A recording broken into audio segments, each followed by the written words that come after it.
Guys, what's going on? Ray with Follow My Lead. So I wanted to do a quick check-in. I'm here with my baby girl. Say hi. So we're here, and she's doing, her playtime thing, and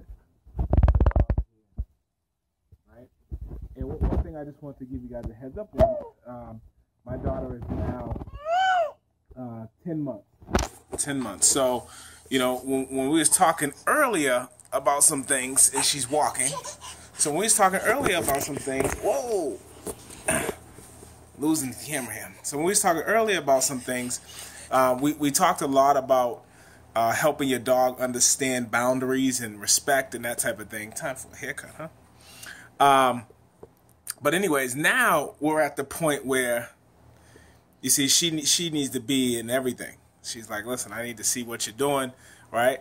And she also wants to kind of explore the dog more and more, right? So we had some things, if you've been following any of my dog conversation with baby, some things that we put into play is we really don't allow the baby or force on the baby to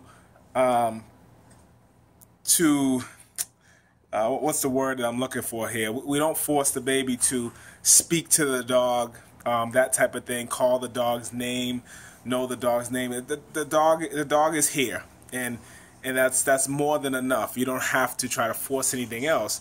So there's not a lot of excitement, which is great. So that works out well. But the next thing is now making sure at this age, this stage, even the crawling stage, making sure that the baby respects the dog space. So I didn't let the dog, so take a look. And she knows. She knows now at this point to respect the dog space. That's very important. Okay? The baby doesn't need to walk up into the dog's face and slap the dog on the paw, grab the dog's paw. That's not appropriate. It's not showing any respect or boundaries as well. And we're not going to let the dog walk into the baby space, right? Push the baby down, that type of thing.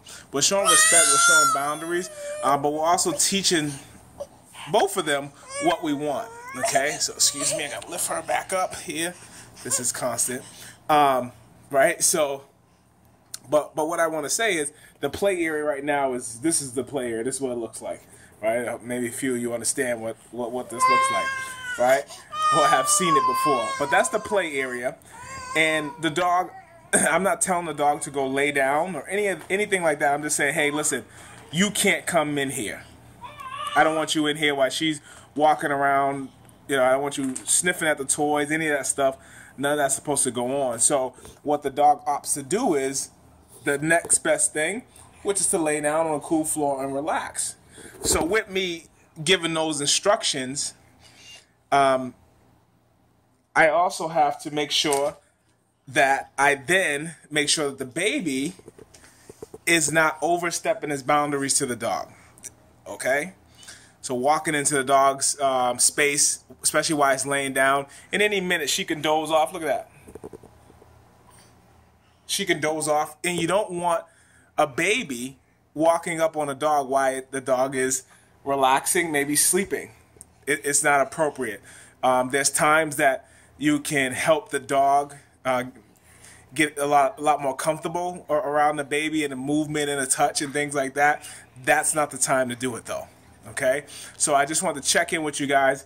If you're at this phase with your baby now, it's really about, hey, listen, it's a lot of work, guys. It's a lot of work. It's constant. And it's the same thing I expect from the dog. When I say no to my dog, when I say nope to my dog, I want them to stop doing something. When I say no to my daughter, I want her to stop doing it.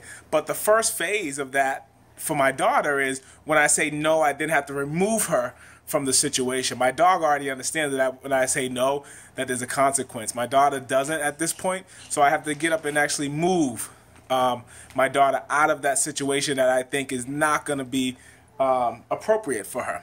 All right. So guys, this is how a dog and baby coexist. The love dub stuff, leave that for the TVs. There's some good stuff that you'll be able to do and enjoy, like walks, some training activities, and that stuff like that. That's down the line, right? But your baby does not need to be riding your dog around like a horse. All right. Hey guys, this is Ray with Follow My Lead. Thanks for joining, and I will talk to you soon. I appreciate you.